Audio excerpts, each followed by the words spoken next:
Pemirsa yang budiman dan yang baik hatinya, semoga rahmat Tuhan Yang Maha Esa selalu bersama kita semua ya. Senang sekali saya Helsi Herlinda bisa berjumpa lagi tentunya dalam acara Lintas Agama, di mana kami akan mengangkat hal-hal aktual yang sedang terjadi di sekitar kehidupan kita yang tentunya dilihat dari sudut pandang agama-agama yang ada di Indonesia. Adapun tema kita kali ini adalah berbeda tapi tetap bersama. Pemirsa yang budiman, sesungguhnya perbedaan itu adalah sangat lekat sekali dalam kehidupan kita. Contohnya adalah tubuh kita. Dari ujung kepala sampai ujung kaki, semuanya berbeda, baik bentuk dan fungsinya. Dan ternyata kalau pemirsa bayangkan, tubuh kita ini dari ujung kepala sampai ujung kaki, mata semua atau hidung semua kayaknya agak-agak gimana ya. Nah, ternyata perbedaan itu adalah saling melengkapi dan juga saling mengindahkan. Begitu pula halnya rasanya dengan agama yang ada ya. Agama yang ada di kita ini seharusnya perbedaan-perbedaan harus disikapi dengan bijak, dengan santun, bukannya dengan angkat senjata. Kalau sudah begitu, kira-kira bagaimana umat beragama mensikapi perbedaan yang ada agar kita tetap selalu bersama-sama dengan keindahannya masing-masing. Nah, untuk menjawab pertanyaan-pertanyaan tersebut, langsung saja kita temui narasumber kita, yaitu antara lain bersama Helsi, yaitu ada Bapak Profesor Dr. Andi Faisal MA dari Tokoh Agama Islam. Assalamualaikum warahmatullahi wabarakatuh, Bapak. Waalaikumsalam warahmatullahi wabarakatuh. Kita ketemu lagi, Pak. Ketemu lagi. Jangan bosan-bosan untuk datang terus ke acara Lintas Agama, Pak ya. Mbak Helsi. Iya, terima kasih Bapak. Dan selanjutnya juga ada bersama kami yaitu Bapak Dr. Andes Uung Sendana SH dari Tokoh Agama Konghucu. Tetung Tien, Bapak. Selamat siang saudara-saudara yang terkasih dan saudara-saudara di seluruh tanah air. Iya, terima kasih. Dan juga ada bersama kita yaitu Bapak Dr. John Paligi dari Sekjen Bisma. Apa kabar Bapak? Alhamdulillah, puji syukur saya sangat baik. Kita ketemu lagi ya Pak ya? Ya. Oke. Dan juga bersama kami semua di sini lagi-lagi ada bersama kita yaitu yang cantik-cantik, yang ganteng-ganteng dari mahasiswa Universitas Islam Negeri Syarif Hidayatullah Jakarta. Apa kabar? Alhamdulillah. Alhamdulillah. Tetap ya ikuti perbincangan ini dan ikut juga bertanya ataupun berkomentar ya. Baik pemirsa, langsung saja kita mulai perbincangan ini. Helsi terlebih dulu kepada Pak Andi. Pak Andi, ini bicara berbeda tapi tetap bersama. Kalau dari pandangan Pak Andi, umat Islam sendiri mensikapi perbedaan yang ada itu sudah lebih menerima atau masih perlu dilatih untuk mengarah ke hal yang lebih ikhlas untuk menghadapi perbedaan ini? Ya, sebetulnya ajaran Islam itu kan menghargai perbedaan. Kalau dalam Al-Quran itu jelas sekali dalam surah Al-Hujarat ayat 13 ya. Inna khalaqnakum min dzakarin wa untha wa ja'alnakum syu'uban wa qabaila lita'arafu. Inna akramakum innallahi atqakum. Sesungguhnya kami telah menciptakan kamu sekalian manusia ini itu dari segi laki-laki dan perempuan. Bersuku-suku, berpuak-puak, berbangsa-bangsa agar supaya saling menghormati, saling menyayangi, ya, saling mencintai. Tapi ingat, tidak sampai di situ. Inna akramakum indallahi atqakum.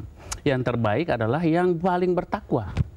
Itu tadi, takwa itu ya menghormati orang lain, mengerjakan amal soleh, beribadah dengan baik, mencintai lingkungan. Ini semua ajaran komplit Islam itu. Dan saya kira umat Islam sudah memahami ini semua. Karena sejak kecil itu sudah diajarkan di rumah, di sekolah, di masyarakat gitu. Cuma ada saja kadang-kadang ada kelompok-kelompok yang tentu kadang-kadang juga menyakiti keyakinan mereka. Ya seperti kan baru-baru ini cerita tentang apa itu film YouTube, ya, The Innocence of Muslims. Ya. Itu kan sangat menyakiti. Begitu ini kita mau menceritakan film itu, malu rasanya. Betapa buruknya ya gambaran film itu tentang Nabi Muhammad. Diteruskan lagi oleh sebuah karikatur ya, Charlie Hebdo di Prancis itu, yang juga malu kalau kita mau ceritakan bagaimana kok Nabi digambarkan dengan gambaran seorang yang seperti itu. Saya tidak mau menyebutkannya. Ini Islam kalau dibeginikan ya tentu sebagai manusia bisa saja ada yang marah karena menyampaikan ketidaksetujuan kan boleh. Yang penting ya Islam tentunya tidak setuju dengan pembunuhan, kekerasan, menyakiti orang, tidak bisa. Dalam Islam itu bagian dari ibadah. Dan saya kira mereka sudah mengerti semua. Nah, jadi sering menjadi korban sebetulnya. Ini yang perlu juga diluruskan. Islam itu menghargai agama-agama lain, jangankan itu.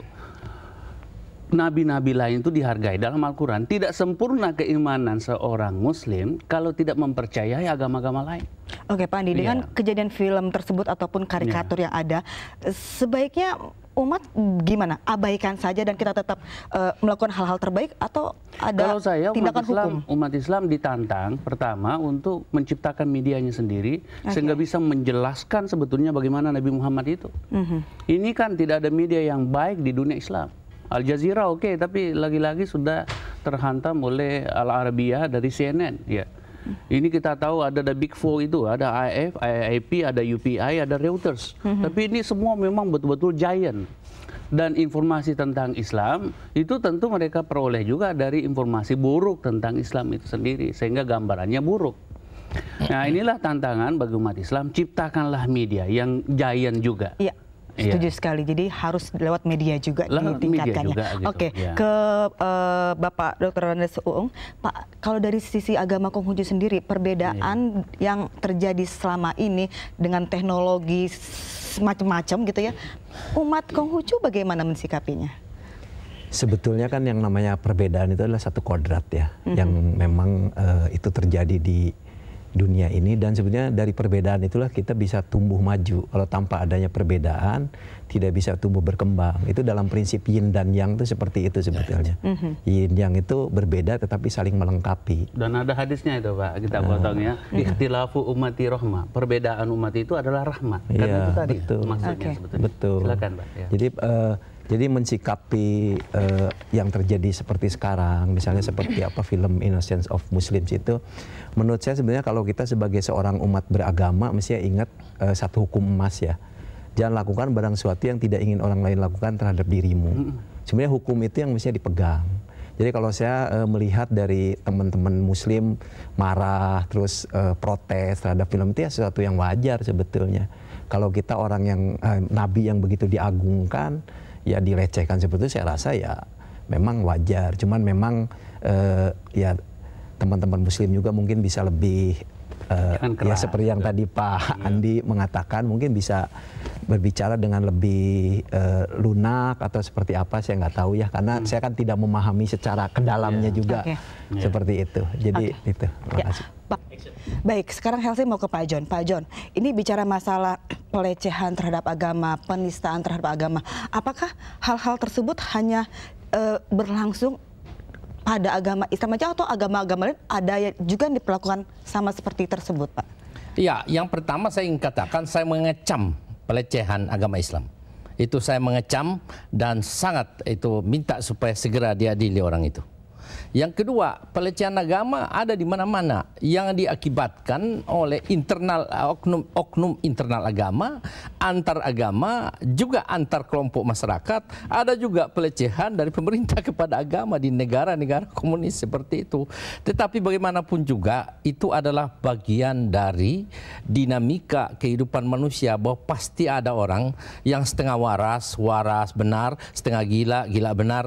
Ya, kita lihatlah bahwa bagaimanapun kita menghormati manusianya, tapi dia harus dihukum kalau menghina agama. Iya, benar, ya, sekali. sebab kalau kita lihat berbeda-beda tapi satu. Berbeda-beda ini kita memang berbeda. Berbeda siapapun, tua muda, laki-laki, perempuan.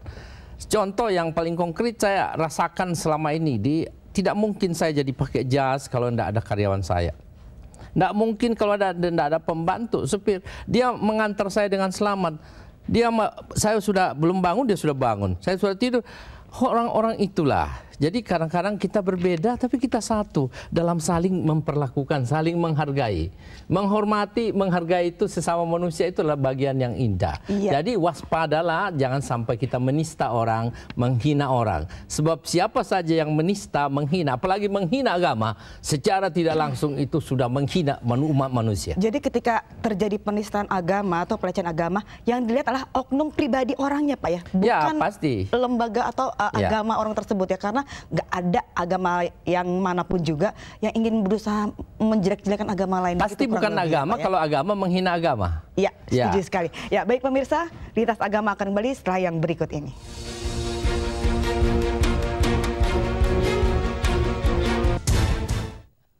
Pemirsa yang budiman, kembali di Lintas Agama dengan tema kita yaitu berbeda tapi tetap bersama.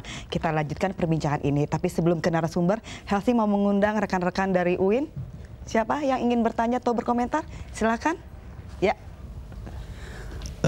Assalamualaikum warahmatullahi wabarakatuh. Waalaikumsalam warahmatullahi wabarakatuh. Bapak-bapak yang kami hormati, saya Hatan Valedi dari Kesehatan Masyarakat UIN Syarif Hidayatullah Jakarta.